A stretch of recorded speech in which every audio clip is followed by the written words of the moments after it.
begin tonight with the Republican Party's propensity for mendacity, which is a fancy word for lying.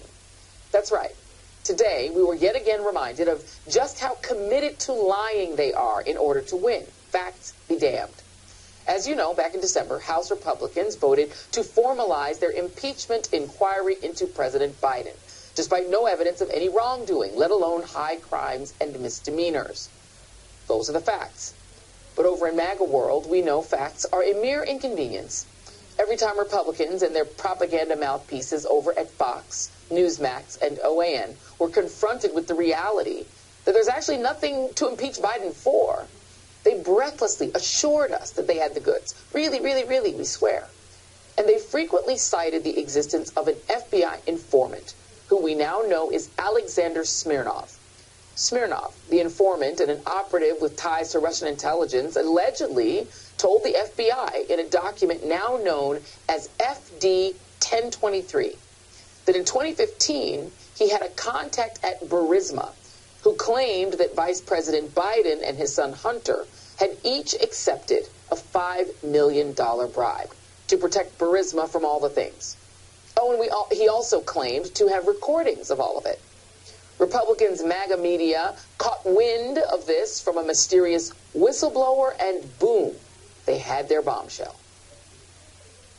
That FD 1023 form that documented allegations of bribery from a trusted FBI confidential human source has now finally been released. One of the FBI's top informants, a guy with impeccable credentials, a great track record, reported an allegation that Joe Biden took a $5 million bribe right under Barack Obama's nose from a foreign national in exchange for a policy decision. A veteran FBI informant alleging both the president and Hunter Biden each took $5 million in bribes. But the details come from an FBI informant who is very trusted. Now we're learning from a credible source who they don't want us to see or know about that there was 5 to the big guy and 5 to Hunter paid through dozens of family members. If you're watching other networks, you're not going to hear this story. So if you're just watching Fox for the first time, we'll tell you what's happening in this story because the media's been ignoring this.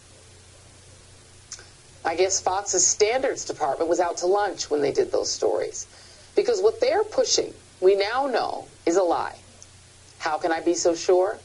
Because last week, that so-called informant, Alexander Smirnov, was arrested at an airport by the FBI and charged with making false statements to his FBI handler and creating a false and fictitious record of information he gave to the FBI.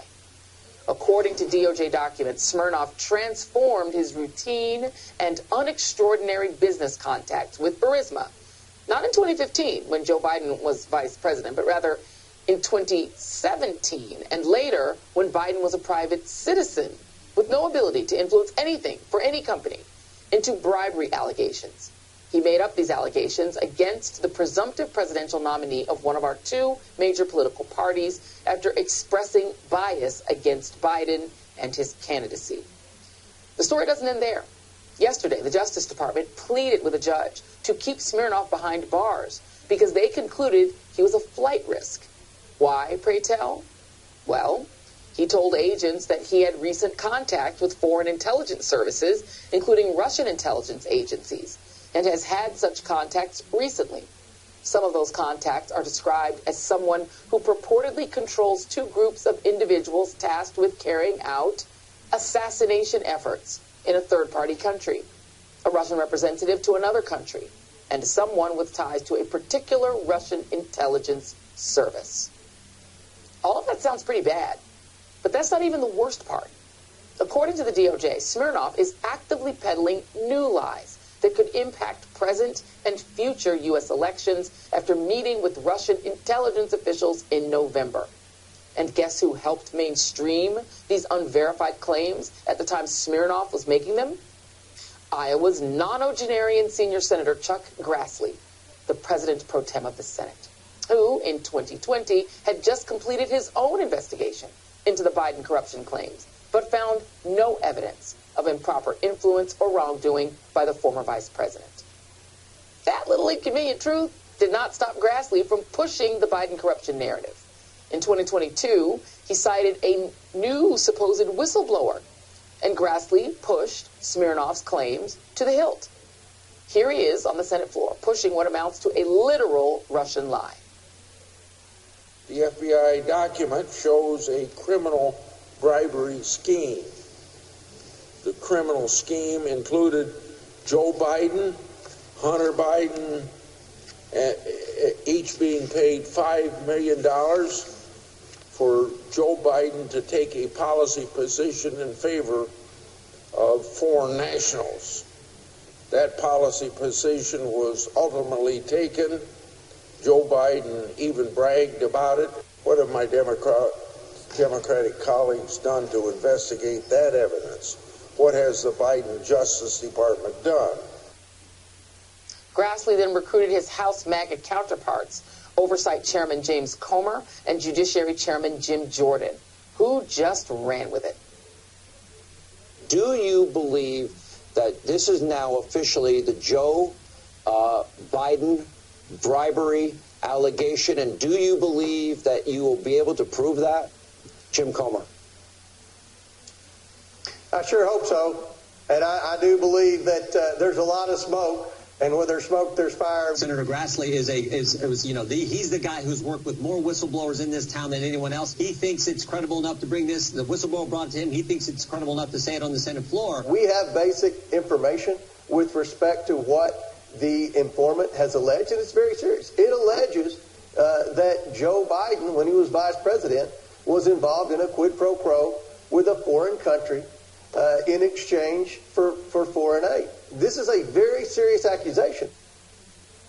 Again, these men were repeating a lie. But what's far more concerning was that they were repeating a Russian-manufactured lie, willingly, glibly, with clearly zero caution or concern. On May 31st of last year, Senator Grassley and Chairman Comer had a private conversation with FBI Director Christopher Wray, who warned the two of them that the source of their claims was under investigation. And they responded by threatening him with contempt for not making the document public. Nevertheless, they persisted. So why does this all matter? Well, Republicans relied on an informant who is currently being accused of being an agent of disinformation for Russia. Republicans built a case around a man that the Justice Department was so concerned about that they asked a judge to keep him locked up because he might take the $6 million in cash that he has access to and his Israeli passport, because that's where he's a citizen, and flee to Russia. Surprisingly, despite all of that, a judge did grant Smirnov's release from custody on Tuesday, but with conditions, a decision that the DOJ so adamantly opposes that they asked the judge to reconsider this morning. Here's the other important part of this. Russia is so determined to undermine our democracy and their democracy at home that they will do whatever it takes, from killing opposition leader Alexei Navalny to interfering in our elections. In 2016, both the Mueller report and a bipartisan Senate investigation proved that Russia interfered in the presidential election in a far-ranging influence campaign approved by Vladimir Putin to help elect Donald Trump.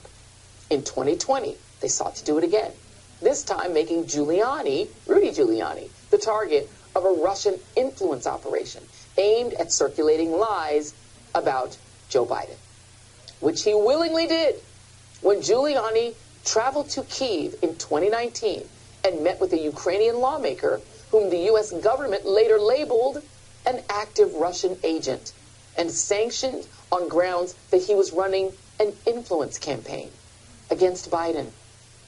Those are the same lies that Smirnov mirrored when he talked to his FBI handler and fed him made-up stories. Sadly, the issue here is that Republicans are repeatedly far too willing to be pawns in Russia's quest to destroy this country and set our democracy on fire. But I guess when you share the same goals, you're more than willing to be Russia's useful idiot.